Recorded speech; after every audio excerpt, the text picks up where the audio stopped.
Friends, आज मैं आपको एक ऐसा फर्टिलाइज़र बताने वाली हूँ जिसका यूज़ यदि आप फर्टिलाइज़र के रूप में अपने अपराजिता प्लांट पे करते हैं तो ये प्लांट पर बहुत ही अच्छा इफ़ेक्ट दिखाता है। और ये बिल्कुल फ्री का फर्टिलाइज़र है, जैसा कि आप हाथ में देख रहे हैं। तो मैं आपको इसका तरीका बताऊंगी कि किस तरह से यूज़ करना है और इसकी क्वांटिटी भी बताने वाली हूँ। पहले इसके बेनिफिट्स जान लीजिए। और बहुत ही कम मात्रा में इसकी ज़रूरत पड़ती है, 1/4 चम्मच से भी आपका काम चल जाएगा। तो सबसे पहले मैं इसकी आपको बेनिफिट बता देती हूँ। मैं अपने प्लांट पर ये हमेशा यूज़ करती रहती हूँ और आप प्लांट की ग्रोथ देख रहे होंगे। देखिए प्लांट में कितनी अच्छी फ्लोरिंग हो रही है और बहुत ही घना और हेल्दी प्लांट बना हुआ है। तो इस तरह से यदि आपका प्लांट घना नहीं है तो प्लांट घना बनने लगेगा, क्योंकि इसमें बहुत अच्छी मात्रा में जो पोषक तत्व हैं वो इसकी ग्रोथ को बढ़ावा देंगे। साथ ही यदि फूल नहीं आ रहे हैं, जो कि एक बहुत बड़ी समस्या है, तो फूल भी आने लगेंगे और फूलों का साइज़ भी बहुत बड़ा होगा। अपराजिता प्लांट के लिए बहुत ही अच्छा फर्टिलाइज़र है। और इसके साथ ही मैं इसमें एक चीज़ और ऐसी मिलाऊंगी जिससे कि प्लांट में यदि किसी तरह के इंसेक्ट अटैक हैं या मिट्टी में किसी तरह का फंगस है तो वो भी दूर हो जाएगा।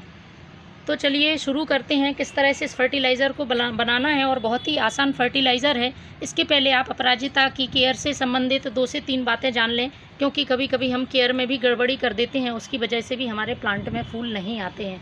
तो सबसे पहली बात है कि अपराजिता प्लांट जब भी ग्रोथ कर रहा होता है और उसमें फ्लोरिंग होती है तो फूल सूख जाते हैं। जो सूखे हुए फूल हैं उनको आपको हटाते रहना है, जिससे कि इसकी जो एक्स्ट्रा एनर्जी है वो इन फूलों को गिराने में ना लगे, बल्कि नए फूल लाने के लिए वो अपनी एनर्जी का यूज़ करें। इसके साथ ही जो दूसरी बात है, फूल सूखने के बाद प्लांट में हमेशा फलियां लगती रहती हैं।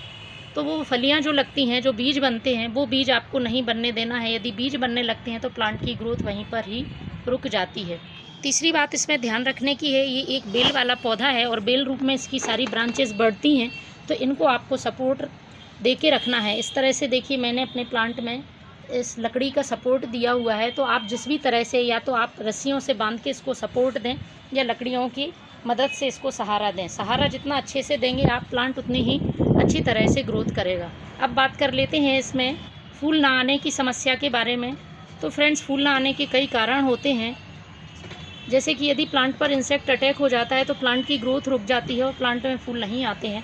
फूल आते हैं तो उनका आकार बहुत छोटा होता है। एक रीज़न तो ये होता है। तो प्लांट में यदि आपको लगता है कि किसी तरह के कीड़े मकोड़े, ये देखिए यहाँ कहीं कहीं पर ये पत्तियाँ काटने वाले कीड़े बारिश में ज़्यादा हो जाते हैं, तो आपको इस पर हर 15 दिन में नीम ऑयल का स्प्रे करते रहना है।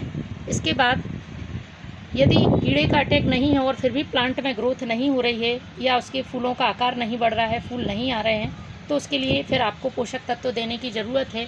पोटेशियम फास्फोरस से रिच आपको फर्टिलाइज़र देना है। साथ ही इस प्लांट को कैल्शियम की भी ज़रूरत पड़ती है। तो मैं आपको एक ऐसा फर्टिलाइज़र बताने वाली हूँ जिसमें ये सारे पोषक तत्व फ्री में ही मिल जाएंगे और फर्टिलाइज़र भी आप आसानी से तुरंत बना के इसको तुरंत ही प्लांट में यूज़ कर सकते हैं। तो मैं 2 चीज़ों से फर्टिलाइज़र बनाऊँगी। ये मेरे पास है राख।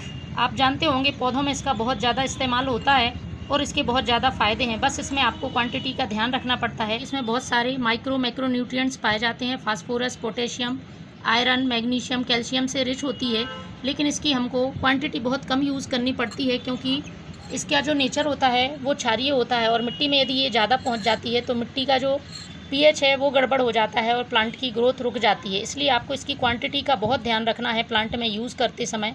राख भी 2 तरह की होती है। एक वुड ऐश होती है, लकड़ी की राख, और दूसरी होती है ये उपले वाली राख। तो आप यदि लकड़ी की राख मिलती है तो ज़्यादा अच्छी बात है, और यदि नहीं मिलती है तो फिर आप उपले की राख भी यूज़ कर सकते हैं। तो मैंने इसमें ये राख ली है और इसमें 1 गिलास पानी, मैं अपने 2 प्लांट के लिए इसको यूज़ करूँगी। तो मैं 2 प्लांट के हिसाब से सिर्फ 1 गिलास फर्टिलाइज़र बना रही हूँ। 200 ml के आसपास इसमें पानी है। यदि आप 1 लीटर पानी लेते हैं तो उसके लिए मैं राख की क्वांटिटी बता दूँ, उसके लिए आपको 1 चम्मच राख का इस्तेमाल करना है। लेकिन मैं 1 गिलास पानी ले रही हूँ तो 1/4 चम्मच राख ही इसमें डालूँगी।